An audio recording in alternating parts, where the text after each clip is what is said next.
Durban's rail infrastructure is slowly deteriorating, and there are calls for government to fix the railway system. Now, the damaged infrastructure has forced some businesses to use road transport to move their goods. And eNCA reporter Lethiwe Mdluli is following that story for us, joining us live now to give us the very latest out in Durban. Lethiwe, very warm good morning to you, colleague. And I mean, earlier on, when there was a conversation still on this focus, I think it was Gavin Kelly who mentioned this, that there's just some things that the roads can do as a mode of transportation, but there are also ways in which railway can be more beneficial than road. And we're seeing here that goods transportation is now relying on roads because of this exact focus today, right? Most railway infrastructure is slowly deteriorating. Good morning. Well, good morning, Tumelo. And you're quite correct, hey, because here in Durban, you'd remember that last year we had the floods that damaged a lot of infrastructure, and some of that infrastructure also included the railway lines in the southern parts of Durban, the northern parts of Durban, and also in Cato Ridge near Pietermaritzburg.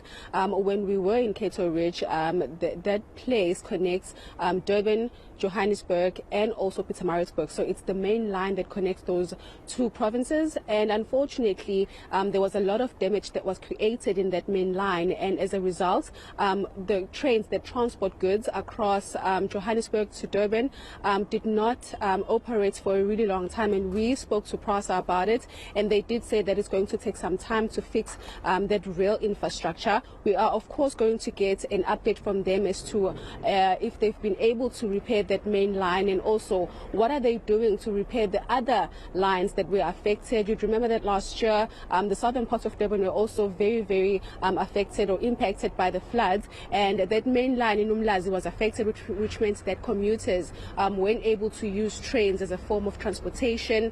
And we now know that that main line, that corridor in Umlazi, has been repaired, and the trains are now working, but we will get an update from PRASA as well as to how this affected commuters and right now how it's affecting them, because we know that they are not 100% back to working. Right now we are at the Moses Mabhida train station. We are seeing a lot of vandalism at the station, but I'm joined by the transport department right now, Kwanele Ngalane, who's the spokesperson. I want to bring him in because I want to get some updates from him in terms of our rail infrastructure and also transportation across the province. Kwanele, thank you so much for joining us at eNCA. I think my first question would have to be about vandalism. I mean, it's the first thing that I saw here at Moses Mabhida Stadium.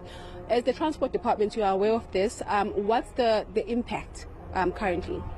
Well, good morning, Lethiwe, and all the eNCA viewers at home. Yes, we are aware as the provincial government. Remember, we've got standing engagements with Transnet and PRASA, and they've been briefing us on some of the challenges that are being experienced. Currently, there's an issue of floods that you have mentioned, which currently some of the lines have not been restored, which is impacting hugely and negatively to the province in terms of the movement of goods. But also, there is also an issue that they've briefed us on of the vandalism of some of their infrastructure, including cable theft on some of the major lines that are very important for the movement of goods, especially because we've got two major ports in the province, Richards Bay and Durban. Now, it is impacting on the economy of the province and ultimately the economy of the country. We are, however, encouraged by the fact that there's been some restoration after the floods of some of the strategic commuter lines in Durban and in areas surrounding KwaZulu-Natal, which is quite encouraging, and we are working together with our sister agencies to making sure that all the remaining work is expedited. They've been briefing us regularly, and we are quite optimistic that eventually all the damaged lines will be restored, and once that is achieved, we'll then be able to relocate commuters who are now using other modes of public transport to trains, which is more affordable, but also it will assist us as the province in terms of moving some of the goods from roads to rail, because you'll recall that since there's this damage, there's an increase in terms of the influx of trucks on the roads. Some of the roads like R34 between Paul Petersburg towards the port of Richards Bay via Melmort, the road has been adversely damaged. There are other roads as well which are linking smaller towns which now have been used by trucks because there's an increase, which is quite unprecedented. Therefore, it's impacting on the condition of our road network. It's impacting also on on the traffic flow and movement of vehicles in the province. So it is a matter that we are engaged with, and we are hopeful that once it is resolved, we'll then be able to relocate most of the goods from road to rail, which is part of the long-term strategy of government. Yes. And you're quite correct, because when we visited Cato Ridge, we saw that the trains were not moving. And some of the concerns that a lot of commuters and residents have been complaining about is the fact that there's an increase in trucks, of trucks rather, on the road. And we saw on the N3 Peter Brown, there's been a lot of road accidents there.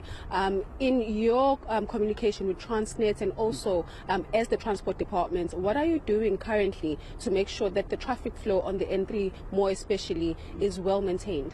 Well, we've had to come up with a strategy, firstly to manage traffic congestion, which we are working together with SANRAL and other agencies as well. Part of the work that we have done, you'll also appreciate the fact that in areas like Peter Brown, which was due to be completed in March, it had to be completed in December. So the contractor have had to work day and night to make sure that at least we are able to open that road to traffic and ease the congestion and reduce fatal accidents and so forth. So it's not only in that area, there are other strategic corridors as well, where we are investing in widening the road at the department so that we are able to accommodate the traffic flow.